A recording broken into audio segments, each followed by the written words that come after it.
card. Chris in Long Island, New York. Welcome to Coast. Say hi to David Wilcock. Hey, Jimmy. Hey, Dave. How you guys doing? Doing good, Chris. Well, I had a question for David in terms of reading his new book, Defense Mysteries, which I'm very enjoying very much. Thanks. And one of the chapters was Nikola Tesla, the Pete Peterson, that Nikola Tesla Black Ops. Yep.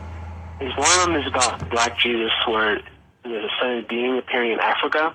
Yep. And I just want to know if you know any more information you would share with us, because I thought that was very captivating to me, and I just wanted more information on it. Yeah, the Black Thank you, Jesus Chris. story. The Black Jesus story was probably one of the most shocking things I ever heard. It came from my insider Jacob, I call him that in the book, who actually was working for the Rothschilds and still does, and also is a whistleblower who doesn't really do what they want but continues to work for them because he feels like there's some very serious extraterrestrial threats to Earth and that what they're doing is very necessary to protect us. So the story goes that in the 1960s there was a black man in Africa who came in with abilities complementary to those of Jesus. And he was performing miracles. He was starting to get people to listen to what he had to say. And the cabal tried to kill him, and, you know, they could shoot him in the head and his skull would just regenerate and the flesh would grow back, and he was fine.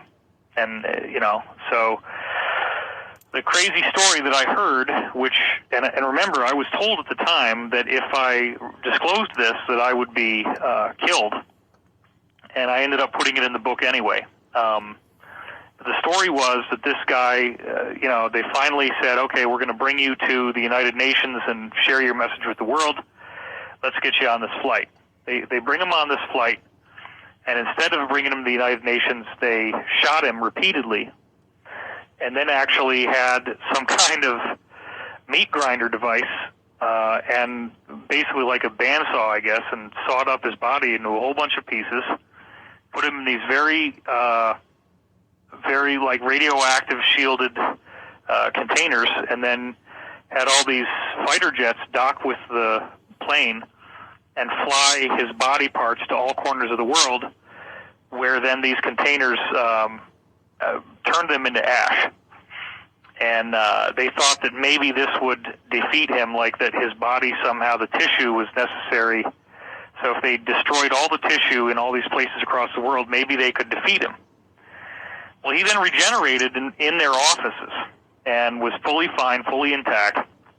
But the sad part is that he said, you know, you guys so badly do not want me to be here that I am not going to be able to do any more. You're going to get what you want, but bear in mind that in the future, many others like me will be coming, and when they do, you will not be able to stop us.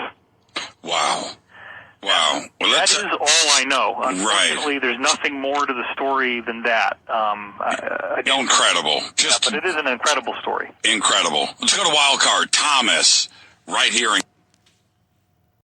I've been seeing a lot of videos about the man from Africa who the government was trying to kill, but they couldn't really kill him. You know, they did all kind of bad stuff to him.